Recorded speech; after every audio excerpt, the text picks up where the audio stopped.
السلام علیکم ورحمۃ اللہ وبرکاتہ۔ الحمدللہ نحمده ونستعینه ونستغفره ونؤمن به ونتوکل علیہ ونعوذ باللہ من شرور انفسنا ومن سیئات اعمالنا من يهده اللہ فلا مضل له ومن يضلله فلا هادی له ونشهد أن لا إله إلا الله وحده لا شريك له ونشهد أن سيدنا محمدا عبده ورسوله أما بعد قال الله تبارك وتعالى في القرآن المجيد والفرقان الحميد أعوذ بالله من الشيطان الرجيم بسم الله الرحمن الرحيم قل لا أسألكم عليه أجرا إلا المودة في القربى آمنت باللہ صدق اللہ العظیم۔ معزز سامعین کرام، ایک مرتبہ نہایت عقیدت و محبت کے ساتھ آقا نامدار مدینے کے تاجدار احمد مجتبی جناب محمد مصطفیٰ صلی اللہ تعالیٰ علیہ وآلہ وسلم کی مقدس بارگاہ میں درود مبارکہ کا نذرانہ پیش کرنے کی سعادت حاصل کریں۔ پڑھیے بآواز بلند درود شریف۔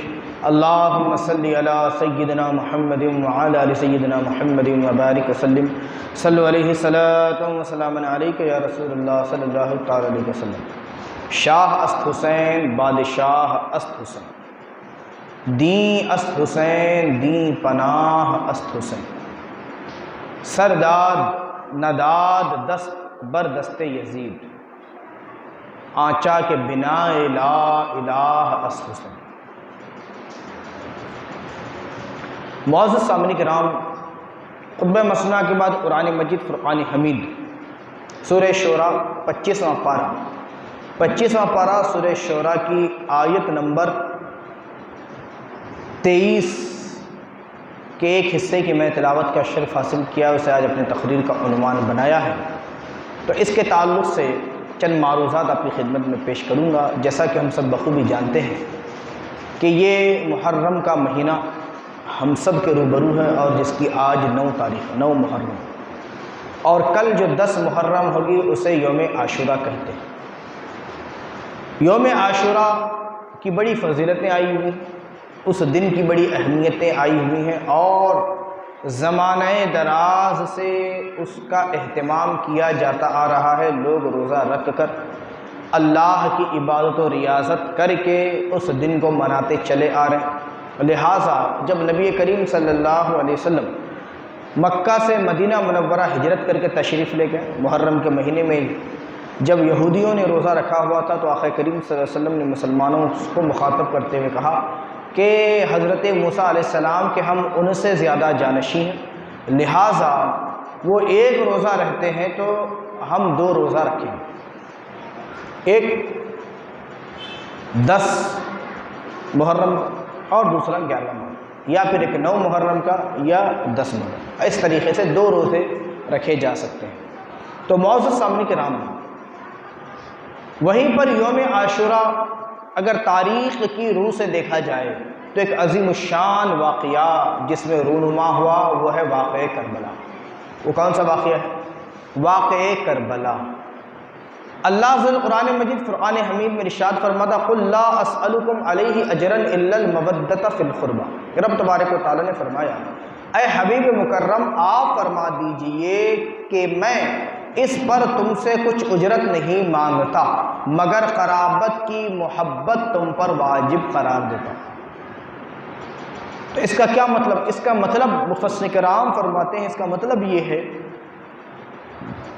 اس کی شان نزول میں مفسرین کرام نے فرمایا کہ جب نبی کریم صلی اللہ علیہ وسلم مدینہ تشریف لے آئے تو اس وقت اخراجات بہت زیادہ تھے اور ذریعے بہت مختصر تھے۔ تو مدینہ کے رہنے والے جو مسلمان تھے انہوں نے آپس میں مشورہ کیا اور کچھ پیسے اکٹھا کیے اور بارگاہ رسالت میں اسے قبول ہونے کی درخواست لگی۔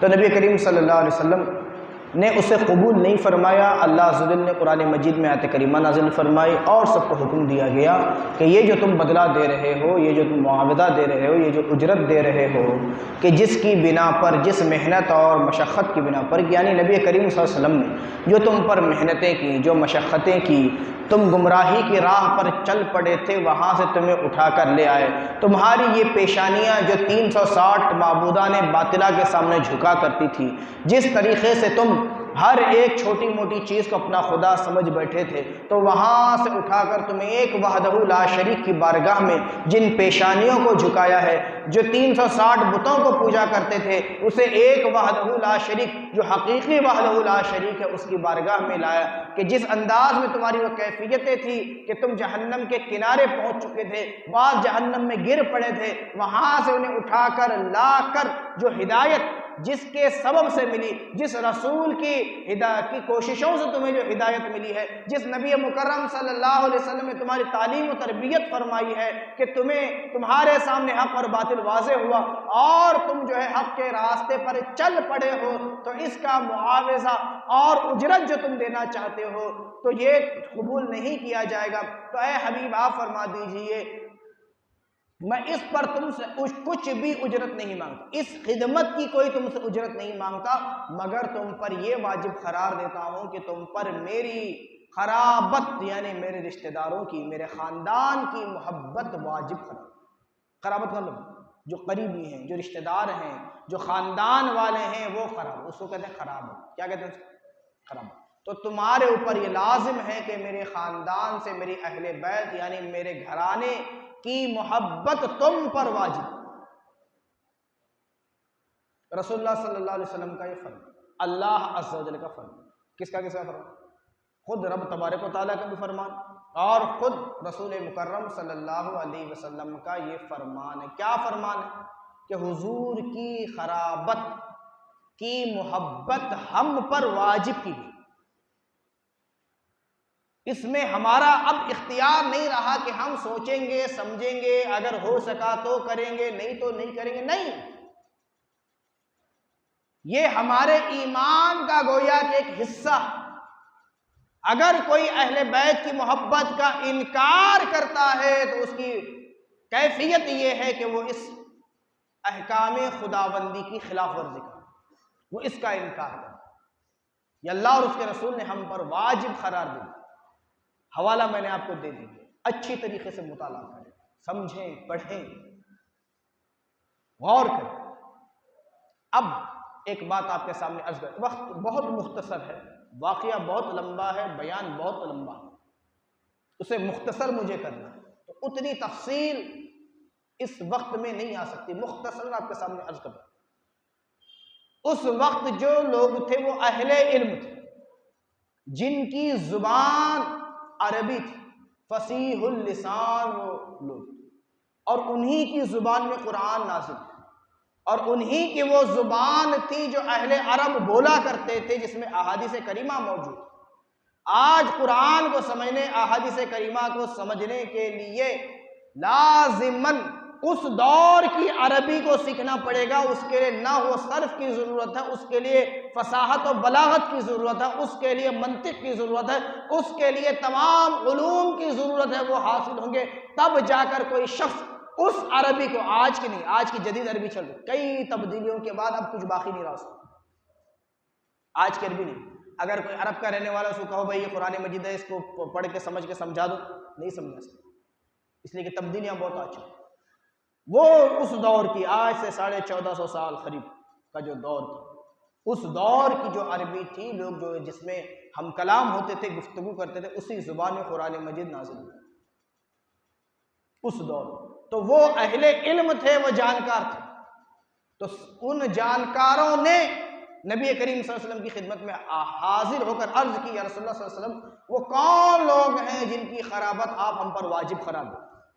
کیا انہیں نہیں معلوم کہ آج کے یہ 2 دن کے پڑھے لکھے بے وقوف لوگ یہ کہتے ہوئے نظر آتے ہیں کہ قرابت کا مطلب یہ کہ حضور کی بیویاں ہیں، قرابت کا مطلب یہ ہے کہ حضور کے بچے ہیں، بچے تو بچپن ہی میں ان کا انتقال ہو چکا تھا، جس کے بارے میں تم کہتے ہو اس میں سے وہ کوئی بھی نہیں ہے۔ ان کی عقلوں پر پردے پڑے ہوئے ہیں اور یہ امت کو گمراہ کرنے کی کوشش کرتے ہیں۔ تو وہ اہل علم، اس دور کے جو اہل علم تھے، وہ بارگاہ رسالت میں حاضر ہوئے، صحابہ کی ایک جماعت بارگاہ رسالت میں حاضر ہوئی، اہل علم صحابہ اور اس زبان کے جانکار بارگاہ رسالت میں حاضر ہوئے اور عرض کرتے ہیں یا رسول اللہ، وہ آپ کی قرابت کون ہے جن کی محبت آپ ہم پر واجب فرمائیں؟ تو نبی کریم صلی اللہ علیہ وسلم نے اس کے تعلق سے ارشاد فرمایا، قرابت سے مراد میری بیٹی سیدہ فاطمہ الزہرا اور علی المرتضیٰ اور حسن اور حسین ہیں، ان کی محبت میں تم پر واجب قرار دوں، ان کی محبت۔ عباس میں اس کا مطلب یہ بھی نہیں کہ اب جو حضور کی بیویاں ہیں وہ قرابت میں نہیں رہی، یا حضور کے اور جو دیگر خاندان والے تھے وہ قرابت میں نہیں رہے، یا اس کا یہ ہرگز مطلب نہیں کہ جو حضور کے قریب ہمیشہ رہنے والے وہ بڑے مقام اور رتبے والے جو صحابہ کرام جو حضرت ابوبکر صدیق، حضرت عمر فاروق، حضرت عثمان غنی، یہ جو ہے حضور کے قرابتی نہیں رہے، نہیں، بلکہ جن کی محبت کے لیے حکم دیا جا رہا ہے، جس کو سمجھایا جا رہا ہے، جسے زبان رسول نے کہا کہ ان کی محبت تم پر واجب ہے، تو ان میں یہ چار لوگ، سیدہ فاطمہ الزہرا، حضرت علی، حضرت امام حسن، حضرت امام حسین، یہ چار جن کی محبت کو واجب قرار دیا، کیا قرار دیا گیا؟ واجب قرار دیا گیا۔ تو معزز سامنے کریں، پھر اس کے علاوہ ان چار کے الگ الگ بہت سی فضیلتیں احادیث کریمہ میں آئی ہوئی، ہر ایک کی الگ الگ فضیلت آئی۔ حضرت علی کے تعلق سے یہ حدیث بالکل مشہور، حضور صلی اللہ علیہ وسلم نے فرمایا انا مدینۃ العلم وعلی بابہ، میں علم کا شہر ہوں، علی اس کے دروازے۔ حضرت علی کے تعلق سے اللہ کے رسول صلی اللہ علیہ وسلم کا فرمان یہ بھی ملتا ہے، حضرت علی سے مومن کبھی دشمنی نہیں کر سکتے۔ پھر کہا گیا کہ علی یہ میرے بھائی، پھر اس کے ساتھ ساتھ اور بھی کئی ساری روایتیں موجود۔ سیدہ فاطمہ الزہرا کے تعلق سے اللہ کے رسول نے فرمایا کہ جنتی خواتین کے سردار، امام حسن اور حسین کے تعلق سے کہا جنتی نوجوان مردوں کے یہ سردار، اور دوسری روایتوں میں یہ بھی آیا کہ حسن اور حسین جنت کا حسن ہے، جنت کی خوبصورتی ہی حسن اور حسین۔ امام حسین کے تعلق سے، امام حسن کے تعلق سے اللہ کے رسول صلی اللہ علیہ وسلم کی مختلف روایتیں موجود۔ حسین کے تعلق سے اللہ کے رسول نے فرمایا حسین منی وانا من الحسین، حسین مجھ سے اور میں حسین سے۔ حسین جسے اللہ کے رسول صلی اللہ علیہ وسلم نے اپنے کندھوں پر سوار کر، حسین کی وہ شان ہے کہ اللہ کے رسول صلی اللہ علیہ وسلم نے ان کے ہونٹوں اور زبان کو نبی کریم صلی اللہ علیہ وسلم نے چوسا، جن کی تربیت بچپن سے لے کر، بچپن کا جو ان کا دور گزرا، جن کی تربیت بچپن میں خود رسول مکرم صلی اللہ علیہ وسلم نے فرمایا، جن کو نبی کریم صلی اللہ علیہ وسلم نے ہر چیز سکھایا، اس ذات کا نام امام حسین، جن کی پیدائش کے ساتھ کتب احادیث موجود ہیں، شہادت کی خبریں پھیلائی گئی، مشہور کی گئی، جس کے راوی ام سلمہ، حضرت ام المومنین حضرت ام سلمہ رضی اللہ تعالیٰ، خود ام المومنین حضرت ام سلمہ رضی اللہ فرماتی ہیں کہ ایک دفعہ میں نبی کریم صلی اللہ علیہ وسلم کے پاس گئی تو دیکھا نبی کریم صلی اللہ علیہ وسلم کی آنکھوں سے آنسو جاری۔ آقا کریم صلی اللہ علیہ وسلم نے عرض کی یا رسول اللہ صلی اللہ علیہ وسلم یہ کیا حال ہے؟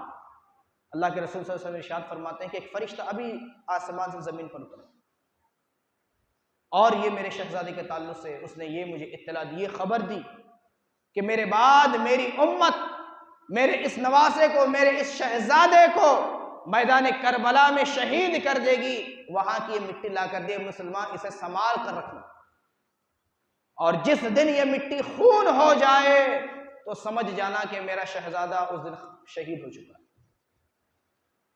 انداز لگائیں، اس حدیث میں صرف حضرت امام حسین کی شہادت کی ہی اطلاع نہیں، بلکہ یہ بھی اطلاع اور یہ بھی خبر مل رہی ہے کہ حضرت امام حسین اس وقت شہید ہوں گے تو اس وقت تک ام المومنین حضرت ام سلمہ باحیات ہوں گے، اور وہ دیکھیں مشکاۃ شریف کی روایت میں ہے کہ اس دن سن 60 ہجری کہ اس کے تعلق سے ملتا ہے کہ اس وقت حضرت امام حسین کی عمر 57 سال، 57 ایئرس، 57 ایئرس پہلے کی بات، جب یہ پیشن گوئی کی گئی تھی کیا کہ امام حسین میدان کربلا میں شہید۔ سلمہ دوپہر خیر اللہ کے لیے لیٹی ہوئی، آنکھ لگی، دوپہر کا سونا اس کو خیر اللہ کرے، کچھ دیر سونا تاکہ رات میں عبادت کرنے میں آسانی ہو اور دیر رات تک عبادت ہو سکے، اس کے لیے دن میں دوپہر کے وقت تھوڑا جو سویا جاتا ہے 1 آدھ گھنٹہ، اسے کہتے ہیں خیر اللہ۔ خیر اللہ کے لیے وہ لیٹی ہوئی تھی، آنکھ لگی تو خواب میں نبی مکرم صلی اللہ علیہ وسلم کی زیارت نصیب، دیکھتے ہیں کہ حضور کا چہرہ مبارک، حضور کا بدن مبارک دھول سے اٹا ہوا، دھول ہی دھول۔ پوچھتے ہیں یا رسول اللہ یہ کیا حال ہے؟ فرمایا ہے سلمہ میں صبح سے میدان کربلا میں، حضرت ام سلمہ فرماتی ہیں کہ فوراً میری آنکھ کھلی اور وہ 57 سال پہلے جو حضور نے بشارت دی تھی وہ یاد، وہ پیشن گوئی یاد آئی، میں فوراً دوڑی، وہ مٹی جسے میں نے شیشی میں محفوظ کر رکھا تھا جا کر دیکھا تو واقعی وہ مٹی خون بن چکی تھی، اور وہ 10 محرم کا دن یوم عاشورہ۔ تو معزز سامعین کرام، حضرت امام حسین کی شہادت کی خبر تو بچپن سے ہی مشہور، ان کے بچپن سے، ان کے پیدا ہونے سے مشہور، سب جانتے، صحابہ کرام کو سب کو پتہ کہ امام حسین کو میدان کربلا میں شہید کیا جائے۔ تربیت حضور صلی اللہ علیہ وسلم نے خود بچپن سے ان کی فرمائی، بچپن سے ہی تربیت، بہادری، دلیری، وہ طاقت و قوت کی مشقیں، وہ روزہ رہنے اور نمازوں کی پابندی، قرآن کی تلاوت کی پابندی، وہ عاجزی، وہ انکساری، وہ سادگی، ہر چیز جو کچھ بھی سکھائی گئی، اخلاق جو سکھائے گئے وہ بچپن میں امام الانبیاء نے سکھایا۔ حضور نے تو یہاں تک دعا فرمائی تھی، اے اللہ میری اہل بیت کو زیادہ دنیا مت عطا فرما، ایک دن وہ کھانا کھائیں تو ایک دن وہ بھوکے رہیں۔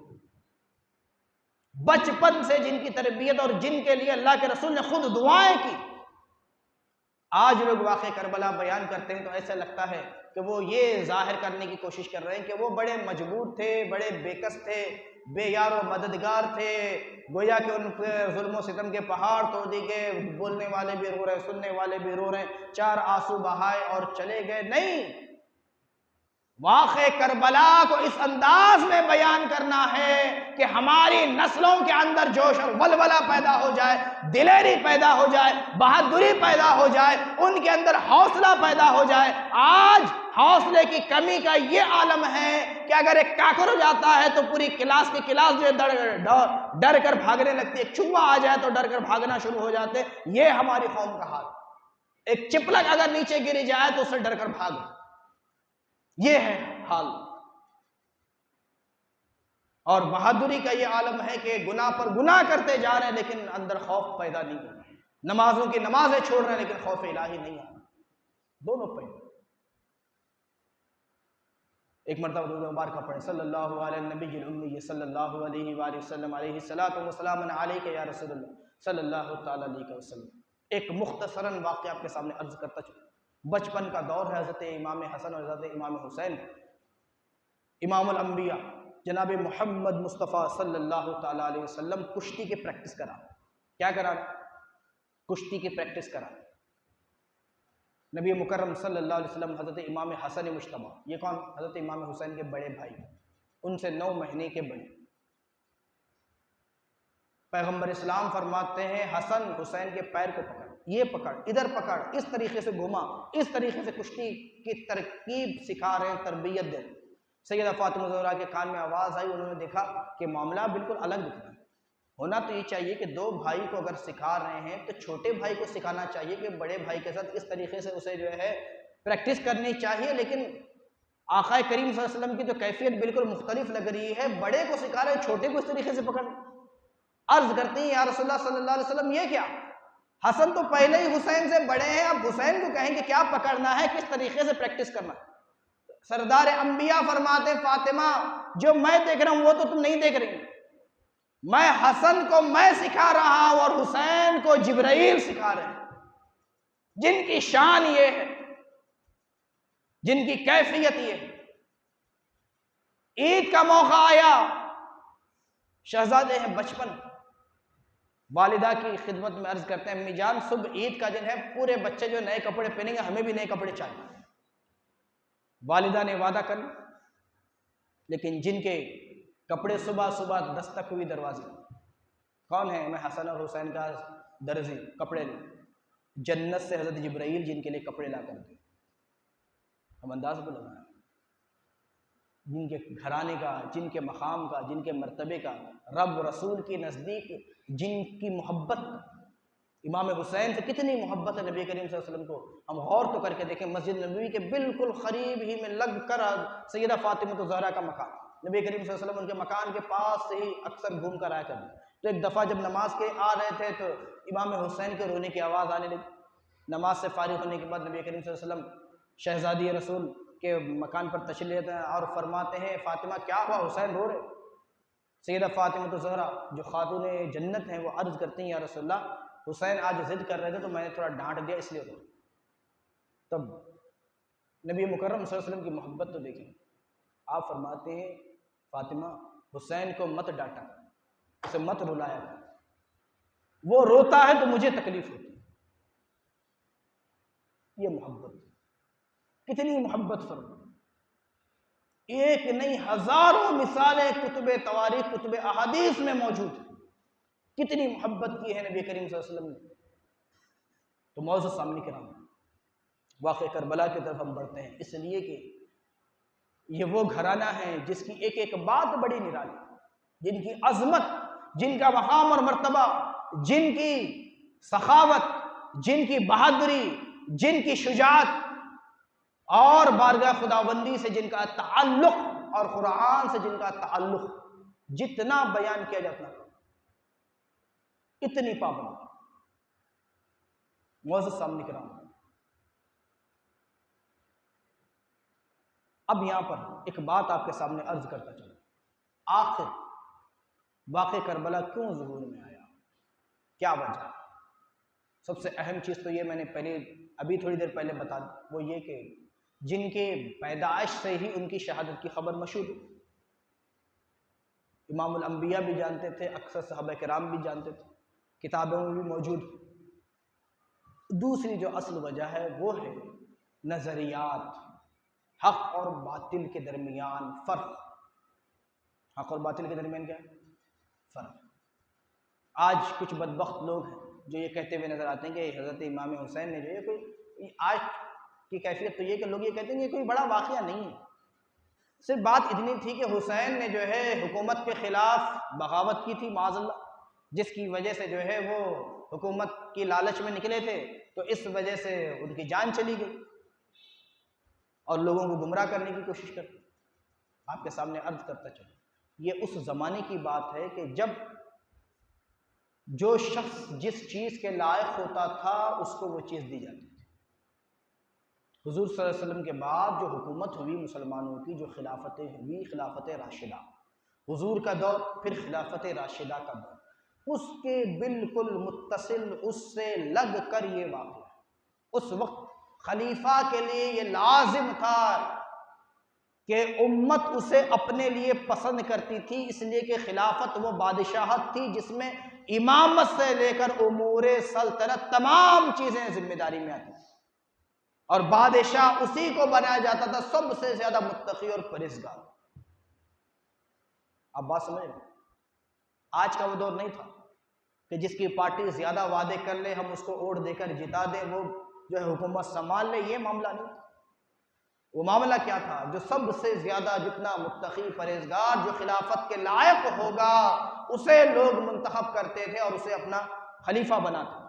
خلافت راشدہ کا بالکل قریب پر حضرت علی رضی اللہ تعالی عنہ کی شہادت کے بعد لوگوں نے ایک طرف حضرت امام حسن مجتبیٰ کو خلیفہ مقرر، دوسری طرف ملک شام میں امیر معاویہ رضی اللہ تعالی عنہ خلیفہ منتخب۔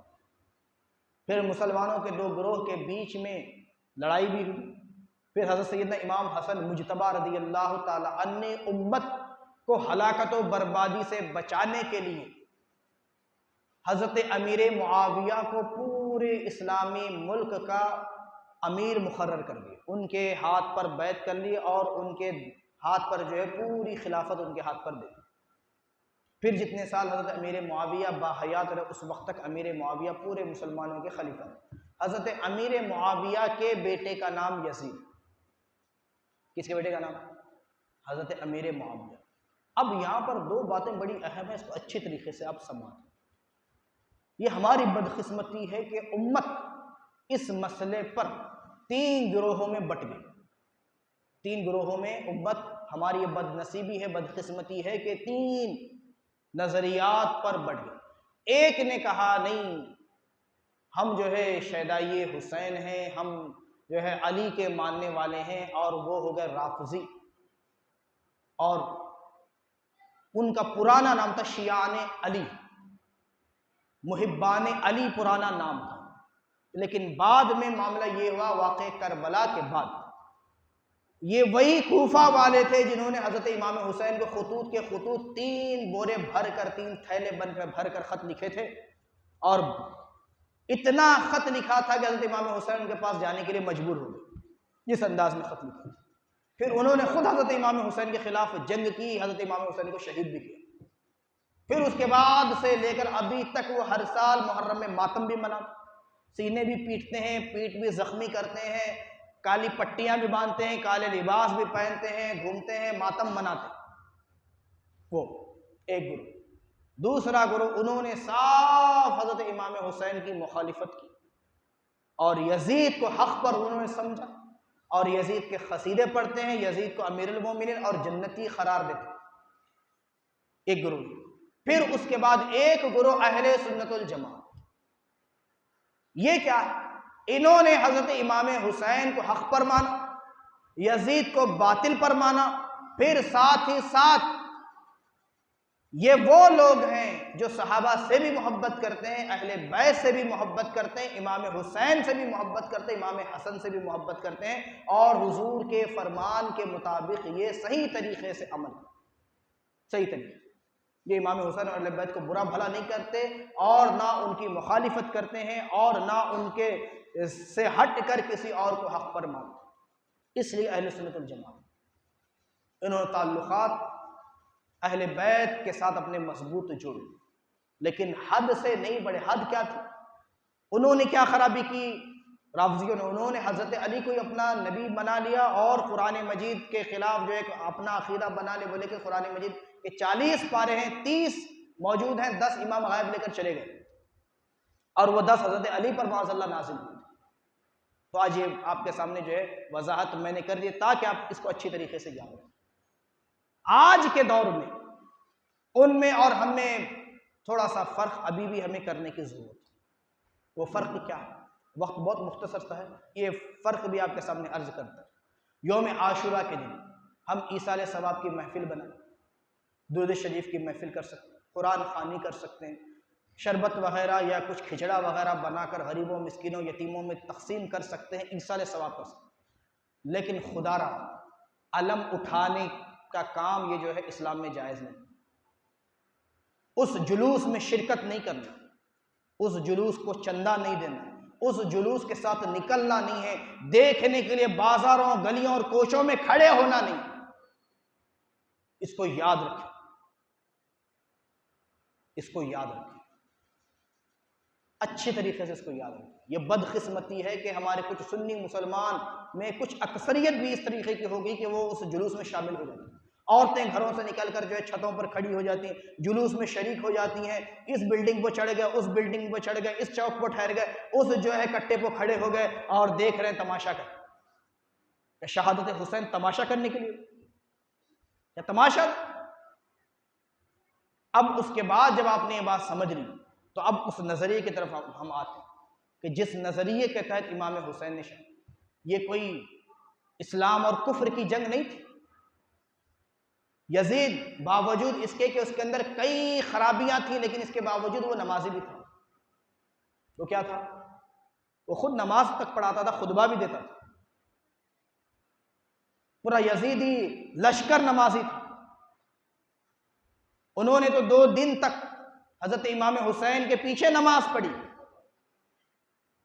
اور یزیدی لشکر میں کتب تواریخ میں آیا ہے، تفاسیر میں آیا ہے کہ کئی ہزار اس میں علماء تک موجود تھے، علم والے تھے، حفاظ کی پوری جماعت موجود تھی۔ کیا انہیں نہیں پتا تھا قُلْ لَا أَسْأَلُكُمْ عَلَيْهِ أَجْرًا إِلَّا الْمَوَدَّةَ فِي الْقُرْبَى، اللہ اور اس کے رسول کی طرف سے حکم ہے، احادیث کریمہ میں اللہ کے رسول کا حکم ہے، قرآن مجید میں رب تبارک و تعالیٰ کا حکم ہے کہ یہ وہ خاندان ہیں جن کی محبت واجب کی گئی ہے، جن سے لڑنا نہیں، ان سے لڑنے کی اجازت نہیں ہے۔ کیا نہیں معلوم تھا؟ وہ علماء تھے، وہ مفتیان تھے، وہ محدثین تھے، وہ مفسرین تھے، وہ حفاظ تھے، پھر بھی انہوں نے لڑائی کی کس لیے؟ دنیا کی خاطر، اپنے ایمانوں کو بیچا دنیا کے خاطر، حکومت کے خاطر، اس لیے کہ انہیں تنخواہ مل رہی تھی۔ حکومت کی طرف سے حکم تھا کہ لڑو، تمہیں تنخواہ دی جائے گی، تمہیں حکومت دی جائے گی، تمہیں مال و زر سے نوازا جائے گا، تمہیں یہ علاقہ دیا جائے گا، تمہیں وہ علاقہ دیا جائے گا، تمہاری زندگی کو گویا کہ جنت بنا دیا جائے گا۔ بلایا تھا انہوں نے ہی، لڑائی بھی انہوں نے کی، شہید بھی انہوں نے کیا، تو کیا وہ جاہل تھے؟ تو یہ کیا پھر جنگ کی تھی؟ جنگ تھی نظریات۔ اگر جنگ نظریات کی نہیں بلکہ صرف افراد کی ہوتی، ایک جماعت کی دوسرے جماعت سے ہوتی، تب تو یزید کو جیت جانا چاہیے۔ حسین خود شہید ہو گیا، حسین کا خاندان شہید ہو گیا، محبین شہید ہو گئے، صحابہ کی اولادیں شہید ہو گئیں، لیکن اس کے باوجود جیت حسین کے نظریے کی۔ اس لیے اگر ہم دیکھتے، اگر جماعت کے حساب سے اگر جیت اور ہار کا فیصلہ ہوتا تو آج کے دور میں یزید کا خاندان بڑا پھولنا پھیلنا چاہیے تھا، پورے دنیا کے ہر ممالک میں یزیدیت ہوتی، لیکن معاملہ کیا؟ دنیا کے ہر خطے میں، ہر چپے میں نبی مکرم صلی اللہ علیہ وسلم کے اولاد موجود ہیں، آل رسول موجود ہیں، شہزادے حضور کے موجود ہیں، سیدزادے حضور کے موجود ہیں۔ نام و نشان کس کا مٹا؟ وہ یزید کا مٹا، اس کا نام و نشان، حسین کا نام۔ حسین کو تو پوری دنیا یاد کرتی رہے گی۔ پھر جنگ کون سا وہ نظریہ تھا جس نے حسین کو کھڑا کر دیا؟ حالانکہ اس وقت بھی سب جانتے تھے، جو لڑنے آئے تھے وہ بھی جانتے تھے، جو مشورے دینے والے تھے وہ بھی جانتے تھے۔ حضرت امام حسین کو بلائے مدینہ مسجد میں، مدینہ کی جو مسجد نبوی ہے اس میں بلائے ایک شب۔ حسین جب مدینہ چھوڑے، وہ آخری شب حضرت امام حسین کو آدھی رات کے وقت، اس وقت مدینہ کا گورنر ولید تھا، اس نے جو حضرت امام حسین کے پاس پیغام بھیجا، بلائے گئے، بولے حسین دارالخلافہ سے حکم آیا ہے کہ آپ کو یزید کے ہاتھ پر بیعت کریں۔ حضرت امام حسین نے کہا کہ میں حسین نواسہ رسول ہوں، شہزادہ رسول، اتنا چھپ کر پوشیدہ ہو کر میں جو کسی کی بیعت نہیں کر سکتا۔ جو صحابہ کا طریقہ ہے، جو خلفائے راشدین کا طریقہ ہے، جمعہ کے دن جمعہ کی نماز کے بعد پوری امت جب اکٹھا ہوگی، جب سب بیعت کر لیں گے، حسین بھی بیعت کر لیں گے، حسین بھی بیعت کر لے گا۔ تم دھوکہ دینا چاہتے ہو قوم، تم یہ بتانا چاہتے ہو حسین سے زبردستی بیعت لے کر کے حسین نے جب بیعت کر لی تو تمہیں کرنے میں کیا حرج ہے؟ تو حضرت امام حسین نے کہا کہ میں چھپ کر بیعت کرنے والوں میں سے، وہاں سے نکلے پورے خاندان کے لیے، اس لیے کہ نبی کریم صلی اللہ علیہ وسلم کی حدیث مبارکہ جو مشہور حدیث ہے، اللہ کے رسول صلی اللہ علیہ وسلم نے فرمایا تھا کہ ایک میڈا ہوگا جو مدینے کی حرمت کو خراب کرے گا، پامال کرے گا، خون خرابہ ہوگا۔ حضرت امام حسین نے کہا کہ میں وہ میڈا بننا نہیں چاہتا کہ میری وجہ سے مدینہ منورہ زادہ اللہ شرف و تعظیمہ میں معاملہ ایسا ہو اور جو ہے مدینہ کی حرمت پامال۔ حضرت امام حسین نے مدینہ چھوڑ دیا، مکہ تشریف لیا۔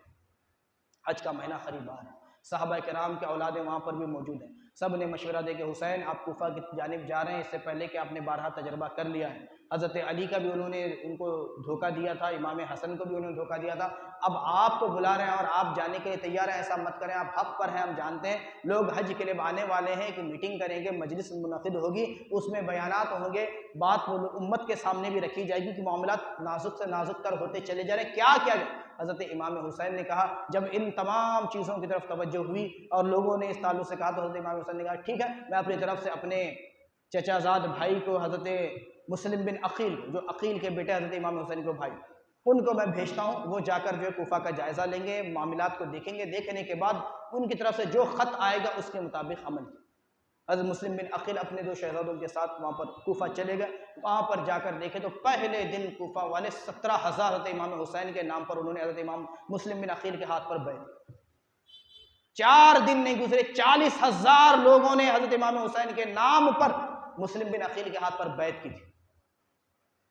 تو تو یزیدی کارندے جو یزید کی حکومت کے تھے، انہوں نے راتوں رات خبر دارالخلافہ پہنچا دی ملک شام یزید کے پاس کہ معاملہ ایسا ہے، کوفہ نے جس کو تو نے گورنر رکھا بڑا نازک بڑا نرم ہے، مسلم بن عقیل کو حسین نے بھیجا ہے، 40,000 لوگ نکل گئے، اب بھی اگر تو سستی کرے گا تو ایک دن نہیں جائے گا کہ مسلم بن عقیل وہاں کے گورنر بن جائیں گے، تیرا یہ ٹکڑا ختم ہو جائے گا۔ یزید نے اس وقت فوراً ابن زیاد کو ختم کیا۔ ابن زیاد بصرہ کا گورنر نے کہا کہ میں تجھے تو ایک صوبے کا گورنر 2 صوبے کی گورنر تجھے دوں، تو ہے بصرہ کا تو تجھے کوفہ بھی دے دیا، جا کر مسلم بن عقیل کو جس طریقے سے چاہے ہینڈل کر، اور حسین کو میرے حق میں بیعت لے اور اس کے لیے تجھے پوری کھلی آزادی کھلی چھوٹ، جو طریقہ چاہے اختیار کر، لیکن جو ہے میرے حق میں بیعت ہونی چاہیے۔ ابن زیاد وہاں سے نکلا اور گھوم کر، بڑا مکار انسان تھا، نقاب اوڑھ کر برقع پہن کر اس راستے سے آیا جو مکہ سے ہوتے ہوئے کوفہ تھا، سیدھا جاتے دارالخلافت پر اس نے جو ہے قبضہ جما لیا۔ راتوں رات کئی سارے جو سرکردہ بڑے بڑے خاندان کے افراد تھے انہیں اکٹھا کیا، بعضوں کو سزائیں دی، بعضوں کو جو ہے برا بھلا کہا، بعضوں کا تمہارا فلاں کام یہ تمہاری غلطی تھی، اس کی یہ تمہیں سزا دی جائے گی، رات بھر چاہے جو ہو میرے حق میں جو ہے لوگوں کو اکٹھا کر لو، ورنہ تمہیں صبح صبح پھانسی دے دو، چاہے جو کرو۔ راتوں رات پورا سیاست اس انداز میں کھیلی گئی کہ پورا پاسا پلٹ گیا۔ صبح ہوئی، فجر کی نماز میں 7,000 سے زائد لوگ تھے، ظہر کی نماز کے لیے کھڑے ہوئے تو حضرت امام مسلم بن عقیل نے سلام پھیرا تو پیچھے کوئی آدمی نہیں۔ شروعات میں کچھ لوگ کھڑے تھے تو ہاتھ باندھنے کے تیار نہیں، کہیں ابن زیاد کے لوگ دیکھ لیں گے تو مجھے بھی سزا دی جائے، سلام پھیرنے تک لوگ غائب۔ کل تک 40,000 لوگ جو نام پر جان دینے کے لیے تیار تھے، ایک دن بھی نہیں گزرا کہ اس انداز میں بدل گیا۔ حضرت مسلم بن عقیل کو قید کر کے لے جایا گیا، انہیں جو ہے اونچی مینار سے نیچے گرا دیا، پھر اس کے بعد ان کے جسم کو لٹکا دیا۔ وہاں سے فرزخ شاعر نکلا، اس وقت تک حضرت امام حسین بھی جو ہے نکل چکے تھے، ان کے ساتھ صحابہ کرام کے شہر خاندان نبوت کے افراد 19 تھے، ٹوٹل ان کے 72 لوگوں میں کون تھے؟ آج لوگ جو ہے مس گائیڈ کرتے، لوگوں کو صحیح بات نہیں بتاتے، کہتے ہیں کہ حسین صرف اپنے حسین کے خاندان میں تو صرف 19 افراد تھے، 72 کی تعداد، پھر باقی کے کون تھے؟ وہ صحابہ کرام ہی کے تو شہزادے تھے جو حضرت امام حسین کے ساتھ آئے تھے، جنہیں پتا تھا کہ حسین حق کے راستے پر نکلیں گے اور بڑی مشکل اور بڑے کٹھن مراحل سے انہیں گزرنا ہے، ہم نے ان کا ساتھ دینا۔ 72 میں باقی کے یہ جو بھی تھے وہ صحابہ کے بیٹے تھے جو حضرت امام حسین کے ساتھ نکلے۔ ابھی چند منزلیں ہی طے کیے تھے کہ فرزخ شاعر مل گیا جو محبان اہل بیت تھا، اس نے کہا کہ حسین کہاں جا رہے ہو؟ میں کوفہ سے آ رہا ہوں۔ مسلم بن عقیل کو انہوں نے جو ہے سولی پر لٹکا دیا۔ امام حسین نے تاریخی جملہ ارشاد فرمایا، میرے بھائی کو سولی پر ہی تو لٹکایا ہے، جھکایا تم نے۔ اگر میرا بھائی لٹک گیا ہے تو حسین بھی لٹک جائے گا، لیکن جھکے گا نہیں۔ پھر وہاں سے آگے بڑھ، ہر نے راستہ روک لیا، اور ایک فرسٹ جو ایک لشکر کا ٹکڑا آگے جاتا اسے مقدمہ کہتے ہیں، اسے جو ہے ہر اول دستہ کہتے ہیں، اس کا کمانڈر ہو 2000 یا 3000 کا چھوٹا سا ایک لشکر تھا، اس نے جو حضرت امام حسین کو گھیر لیا۔ پھر وہاں پر بات چیت ہوئی، پھر حضرت امام حسین وہاں سے اور آگے بڑھے، پھر دوبارہ اس نے گھیرا، پھر تیسری بار جہاں پر پڑاؤ ڈالا گیا، پوچھے گئے معاملہ کیا ہے، کون سا یہ علاقہ ہے، کون سی جگہ؟ کہا گیا نینوا، کہا اور اس کا نام کیا؟ کہا کربو بلا، کہا یہی ہماری منزل۔ تو سیدہ زینب سلام اللہ علیہ جو حضرت امام حسین کی سگی بہن، انہوں نے پوچھا حسین سب نے تمہیں روکا، ہر ایک نے بھی یہی کہا کہ تم حق پر ہو، سب نے حق پر کہا اور سب نے تمہیں رکنے کا بھی مشورہ دیا، تمام چیزیں تھیں، پھر بھی تم آگے کیوں بڑھے؟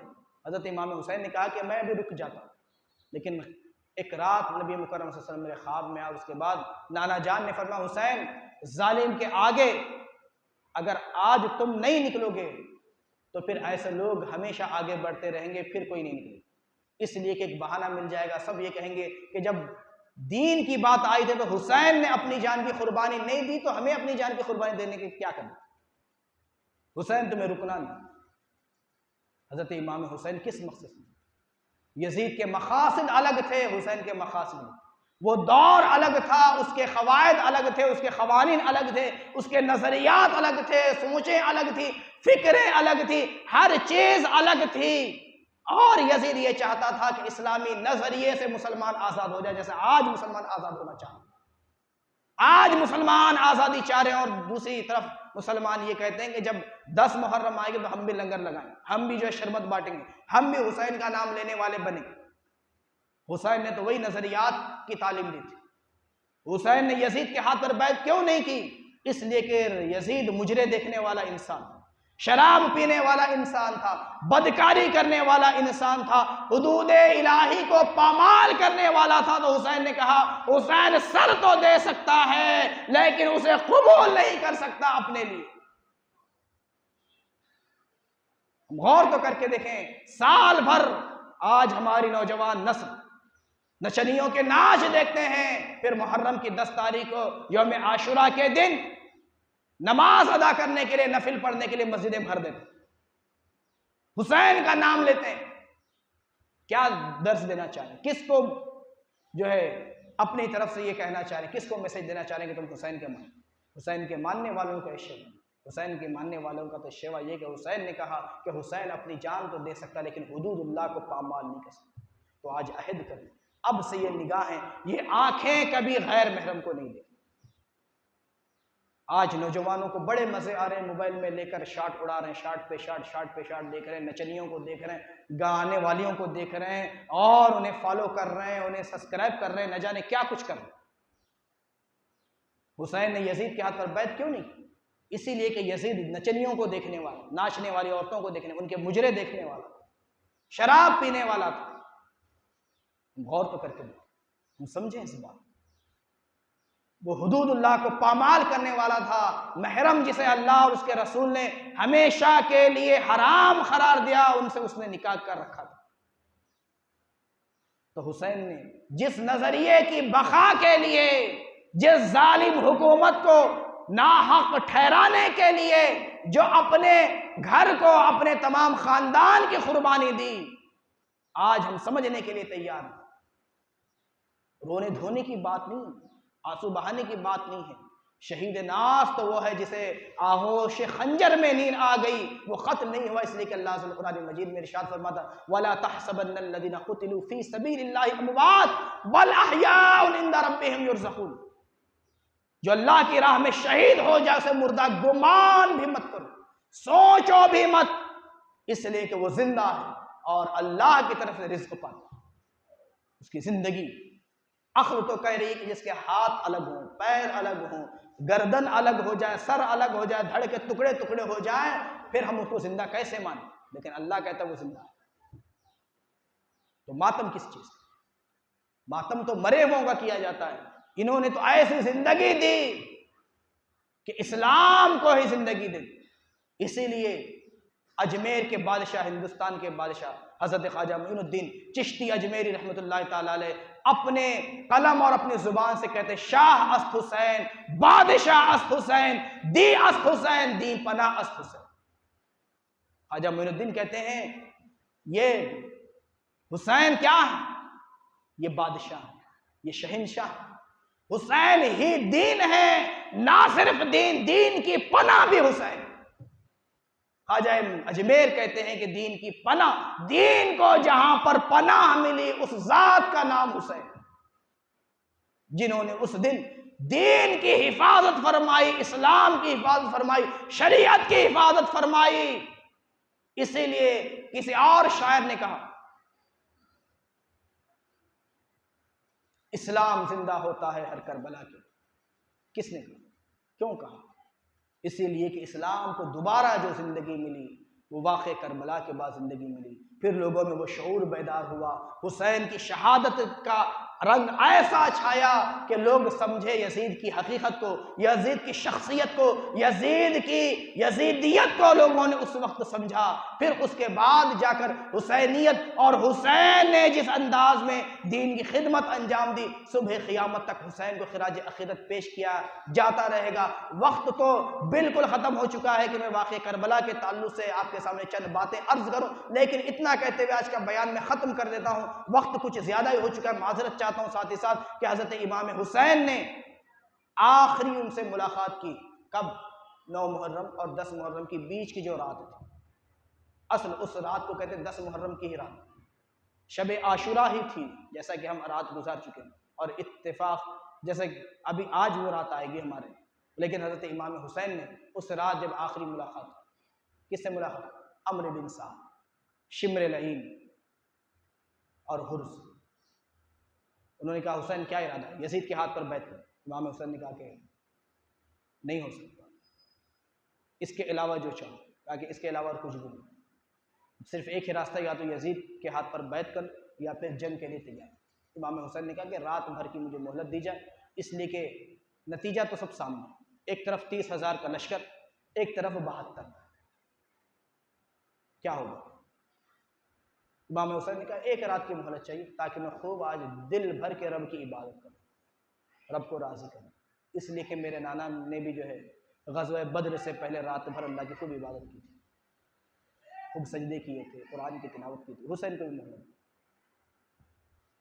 تیسرے دن فجر کی نماز بھی، اب جو نماز ہوئی، ایک طرف حضرت امام حسین اور حضرت امام حسین کو چاہنے والے لوگوں کی جماعت، دوسری طرف یزیدی لشکر، انہوں نے الگ نماز پڑھی، امام حسین نے الگ نماز، سب کس کی پڑھ؟ خدا کی، کس کی پڑھ رہے ہیں؟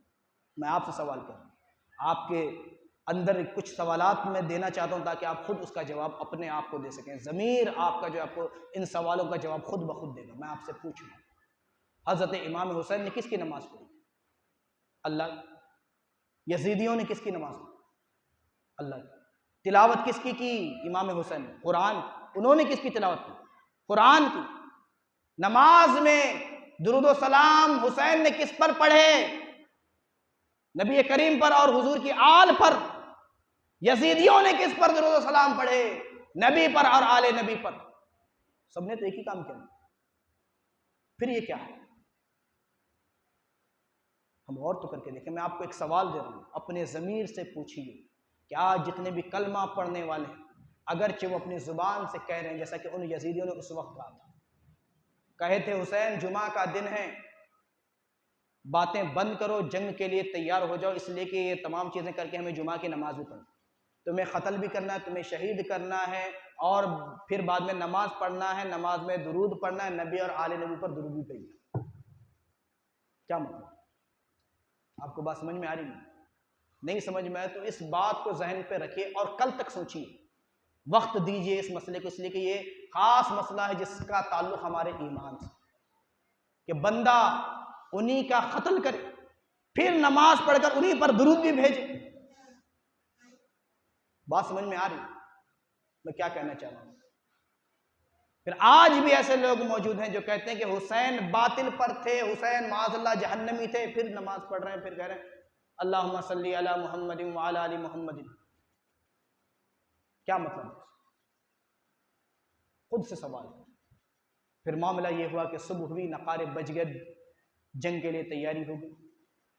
حضرت امام حسین کے لشکر میں ہر، جو اب تک حضرت امام حسین کے مخالفین میں تھے، انہوں نے صبح ہوئی، اس کے بعد کس سے کہا؟ عمرو بن سعد سے، پھر اس کے بعد شمر لعین سے کہا کیا تم واقعی حسین سے جنگ کرنا چاہتے؟ اللہ عز و جل نے قرآن مجید میں فرمایا قُلْ لَا أَسْأَلُكُمْ عَلَيْهِ أَجْرًا إِلَّا الْمَوَدَّةَ فِي الْقُرْبَىٰ۔ رب نے فرمایا قرآن میں، ان سے محبت کا حکم دیا ہے، کیا تم ان سے واقعی جنگ کرنا چاہتے؟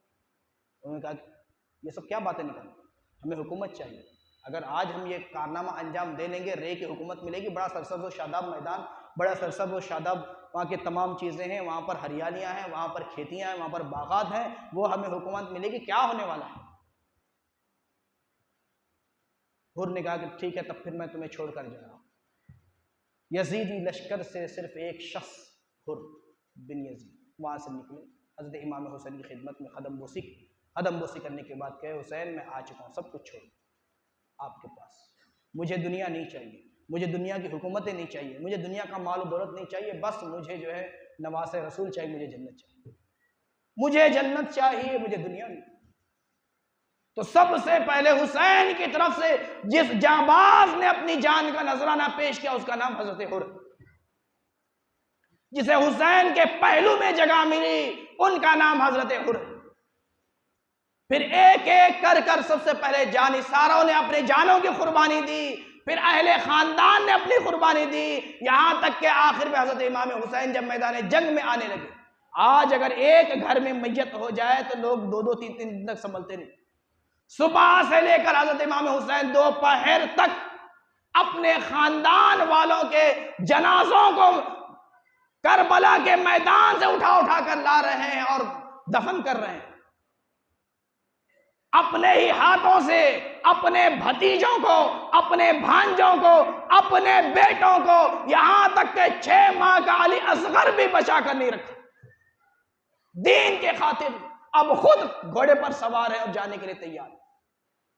پھر آخری میں اتمام حجت کے لیے آخری بار سمجھانے کے لیے، اتمام حجت کیا مطلب؟ آخری بار سمجھانے کے لیے کہا، لوگو کیا تم مجھے نہیں پہچانتے؟ میں نواسہ رسول، میرا خون بہانا تم پر حرام ہے۔ اگر تم اب بھی اگر توبہ کر لو، اس کے باوجود کہ تم نے خاندان نبوت کو تاخت و تاراج کر دیا، پھر بھی حسین تمہیں آخری موقع دیتا، ابھی بھی توبہ کر لو تو حسین کل بروز قیامت نانا جان سے کہہ کر تمہاری بخشش کروائے۔ آخری موقع، کون ہے اتنا ہمت والا جو یہ موقع دے، جس کی آنکھوں کے سامنے اپنا پورا خاندان شہید ہو جائے، جو خود اٹھا اٹھا کر لا رہا ہے، پھر بھی امت کے خاطر خیر خواہ یہ امت اگر ٹھیک نہ ہے تو حضرت امام حسین سے سیکھ۔ لیکن انہوں نے کہا، حسین خطبہ مختصر کرو، ہمیں نماز پڑھنی۔ کیسی سمجھ؟ حضرت امام حسین نے ان سے مقابلہ کیا، حضرت امام حسین نے مقابلہ کیا، یہاں تک معاملہ کئی لوگوں کو واصل جہنم کرنے کے بعد ہر طرف سے تیروں نیزوں کی برسات ہو گئی، حضرت امام حسین نیچے گر پڑے۔ شمر لعین نے حضرت امام حسین کے سینے پر سوار، حضرت امام حسین نے کہا کہ آخری سجدہ مجھے، آخری سجدہ مجھے کرنا، بارگاہ خدا۔ حضرت امام حسین بارگاہ خداوندی میں عرض کرتے ہیں، پروردگار میں نے اپنے نانا سے کیا ہوا وعدہ وفا کرنا، سب کچھ تجھے دیکھ کر اب حسین بھی تیری پاس آتا، بتا تجھے حسین کی یہ قربانی پسند ہے کہ یہ ہے عاجزی، یہ انکساری ہے۔ سب کچھ دینے کے بعد اس رب ذوالجلال کی بارگاہ میں عرض کرتے ہیں، پروردگار تو بڑا بے نیاز ہے، بتا تجھے حسین کی یا قربانیاں کہ اس نے اپنا سب کچھ نشاور کر کے خود اپنی جان کا نذرانہ تیری بارگاہ میں پیش کر دیا، تجھے قبول ہے کہ نہیں؟ تو معزز سامعین کرام، اس انداز میں حضرت امام حسین نے اپنا سر سجدے میں رکھ کر کٹوائے دین کی بحا کی۔ تو ہمارے لیے لازم ہے کہ ہم بھی جو ہے اپنے اندر جذبات کو پیدا کریں، اپنے اندر جواں مردی کو پیدا کریں۔ ہم جو ہے صرف دیغیں بنانے اور لنگر کھلانے تک نہیں، بلکہ عمل کے میدان میں آئیں، اپنی نسلوں کو بہادر بنائیں۔ اللہ کے رسول نے فرمایا، تم پر لازم ہے کہ اپنی نسلوں کو 3 چیزوں کی تعلیم دیں۔ آج ہم ہر چیز کی تعلیم دے رہے ہیں، انجینئرنگ کی تعلیم دے رہے ہیں، ڈاکٹری کی تعلیم، ہر چیز کی تعلیم دے رہے ہیں۔ اللہ کے رسول نے فرمایا سب سے پہلی چیز اس کی تعلیم ہے، تمہیں پر لازم ہے کہ تم اپنے اولاد کو نبی کی محبت سکھاؤ۔ دوسرا فرمایا نبی کے خاندان، نبی کے گھر والوں یعنی اہل بیت کی محبت سکھاؤ، اور تیسرا قرآن کی تعلیم سکھاؤ۔ یہ 3 تعلیم ہمارے پر لازم ہے۔ یہ آخری آپ کے لیے درس ہے، وقت کا تقاضا ہے کہ میں بیان کو ختم کروں۔ وآخر دعوانا الحمدللہ رب العالمین، استغفر اللہ ربی من کل ذنب واتوب الیہ وما علینا الا البلاغ۔ السلام علیکم ورحمۃ اللہ وبرکاتہ۔ جو سنتیں ادا نہ کیوں